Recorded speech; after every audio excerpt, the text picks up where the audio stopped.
Week 11 of the fantasy football season. Here's the top 12 kickers I'm ranking this week. Number 1, Kaimi Fairbairn of the Houston Texans. So Fairbairn already leading the league easily and tied a record all-time most 50-yarders in the season. So this week, a good matchup, Battle of Texas at the Dallas Cowboys. Their defense can't stop anyone. And we know Fairbairn, they're going to try them out there 50-plus yards. We see it week after week.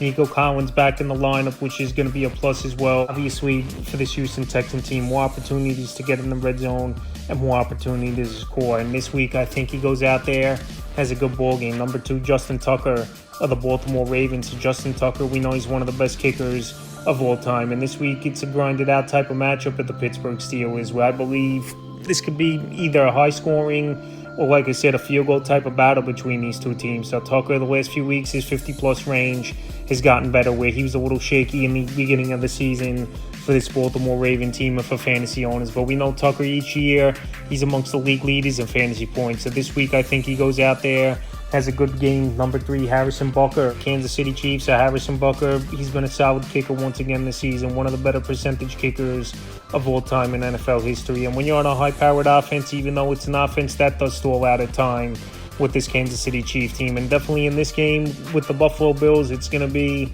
stalling out, I believe, these two teams at times in this ball game, where they got to settle for field goals, because both defenses, I think, are pretty good.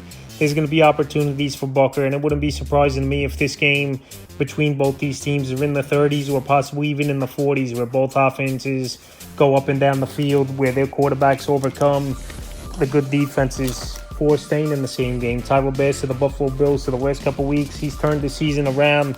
Is Tyler Bass, where he hit a big 61-yarder to win a ball game a couple weeks ago versus the Miami Dolphins in Week 9. And then last week he hit some nice shots as well in that ball game at the Indianapolis Colts. So this week, like I said, it's a big ball game. Two best teams in the AFC, in my opinion, between them and the Kansas City Chiefs. And I think Tyler Bass, with the confidence renewed now and in a big ball game, could go out there and put up some fantasy points. Number 5, Chris Boswell of the Pittsburgh Steelers. So Boswell, one of the best kickers of all time in percentage and accurate kickers, and especially 50-plus yards. He's been one of the best kickers of all time, is Chris Boswell. So this week in a matchup versus division rival Baltimore Ravens in a battle for first place in the AFC North, I think he could go out there, Chris Boswell, and have another successful game, because I think some drives, they're going to be stalled out, and both teams are going to have to settle for field goals in this ball game. Number 6, Jake Elliott of the Philadelphia Eagles. So Jake Elliott, he's been great over the last couple weeks since A.J. Brown, Devonta Smith have returned to the lineup,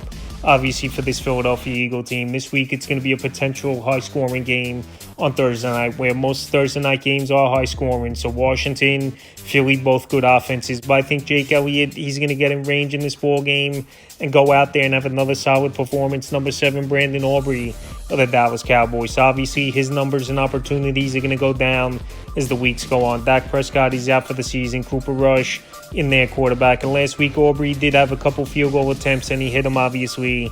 But his ceiling's a little capped, is Aubrey, unless this Dallas Cowboy team gets in the red zone and they have to settle for like 45, 50-yarders a few times a game. But we'll see if the weeks go on that this Cowboy offense gets better. But the way it's been going, it doesn't look like it will. And this week, it's a tough matchup versus a good defense that has good ball hawking ability and goes out there and turns the football over versus Houston. So I think Aubrey, he's not much more than a 7 to 10 fantasy point player. Number 8, Cameron Dicker, Los Angeles Chargers. So Dicker, he's been one of the most accurate kickers in the league.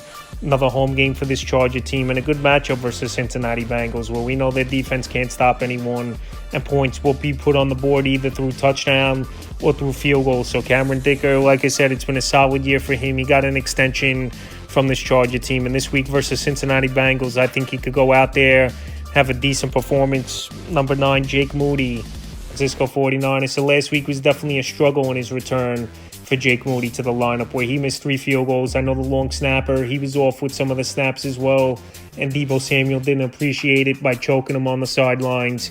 That's a story for another day. But when it came down to it, Jake Moody went out there with the game on the line and hit a game-winning field goal for the San Francisco 49er team instead of it going to overtime. So I think Moody had to get the rust off. He had a lot of opportunities, and this week in a matchup versus Seattle, where they can't stop anyone and more opportunities will be there once again, I think he's a decent option. Number 10, John Parker Romo of the Minnesota Vikings. So Parker Romo picked up where Renchard left off and he's got a big boot, was Parker Romo in his first NFL career game.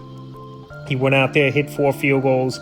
And Minnesota, this is what they do. They stall out a lot in the red zone. Renchard had tons of opportunities, and we saw Parker Romo last week at the Jacksonville Jaguars have a lot of opportunities. So this week of the Tennessee defense, I know isn't all that great this season, but at home they play better. I think opportunities will be there once again with the stalling out of Minnesota and also with Tennessee, but don't break at times.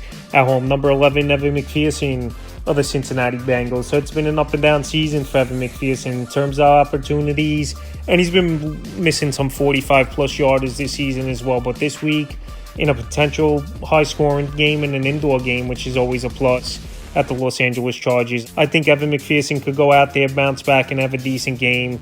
And like I said, once he gets those 50-plus yarders lined up, he could be one of the better kickers once again in fantasy football. In the 12th and final kicker on rankings, Jake Bates of the Detroit Lions. So Jake Bates, what a ball game it was for him last week, squeezing a 58-yarder in there to tie it up, and then squeezing a 52-yarder inside the upright to win the ball game. The end of regulation at the Houston Texans, 26-23. So Jake Bates, he's getting opportunities.